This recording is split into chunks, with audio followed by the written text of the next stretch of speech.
everyone, welcome to Inja Pachadi.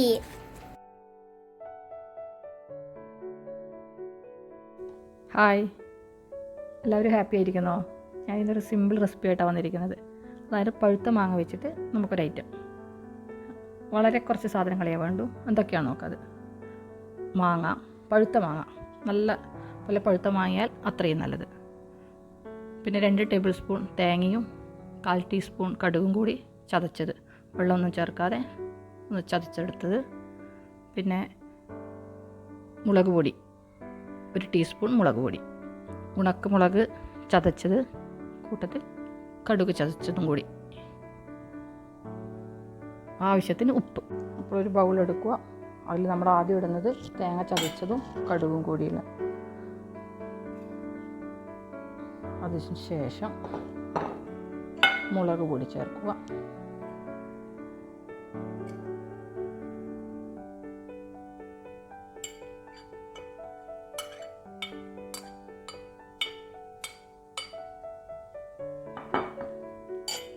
ആവശ്യത്തിന് ഉപ്പ് ചേർത്തിട്ട് നന്നായി കുഴക്കുക. നമുക്ക് എത്രത്തോളം കുഴക്കാൻ പറ്റുന്നോ അത്രത്തോളം നന്നായി കുഴച്ചെടുക്കുക. നല്ലപോലെ കുഴച്ചിട്ടുണ്ട്.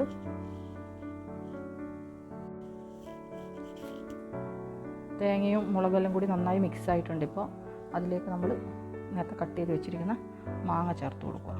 എന്നിട്ട് അതെല്ലാം കൂടി നന്നായി മിക്സ് ചെയ്യാം. മസാല നല്ലോണം മാങ്ങയിലേക്ക് ചേരണം. അതുകൊണ്ടാണ് നല്ല പഴുത്ത മാങ്ങയാണെങ്കിൽ പെട്ടെന്ന് മിക്സായി കിട്ടും, നല്ല ടേസ്റ്റും ഉണ്ടാവും.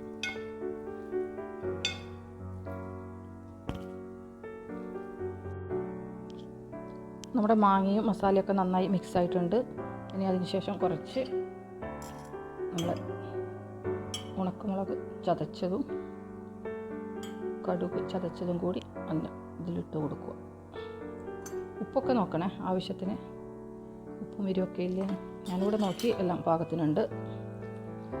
അപ്പോൾ നമ്മുടെ ഇങ്ങനെയാണ് മാങ്ങാപ്പരക്ക്. നല്ല ടേസ്റ്റാണ്. ചോറിൻ്റെ കൂടെയൊക്കെ കഴിക്കാം. നല്ലൊരു സംഭവമാണ്. ഞാനിതൊന്ന് ഒരു സെർവിങ് ബൗളിലേക്ക് മാറ്റിയിട്ട് കൊണ്ടുവരാം. ഇതാ നമ്മുടെ മാങ്ങയുടെ ഐറ്റംസ് റെഡി ആയിട്ടുണ്ട്. സ്പൈസി മാംഗോന്നോ മാങ്ങാപ്പരക്കെന്നോ എന്ത് വേണമെങ്കിലും പറയാം. ഇതെല്ലാവരും ഒന്ന് ട്രൈ ചെയ്ത് നോക്ക്. നല്ല സ്പൈസിയാണ്. മധുരത്തിൽ കഴിക്കുന്ന മാമ്പഴത്തിൽ നിന്ന് ചെറിയൊരു വ്യത്യാസം. അപ്പോൾ എല്ലാവർക്കും വീഡിയോ ഇഷ്ടപ്പെട്ടെന്ന് എഴുതുന്നു. വീഡിയോ ഇഷ്ടമായാൽ ലൈക്ക്, ഷെയർ, സബ്സ്ക്രൈബ്, കമൻറ്റും കൂടി അറിയിക്കുക. അപ്പോൾ വീണ്ടും ഒരു വീഡിയോ വരുന്നത്. ബൈ.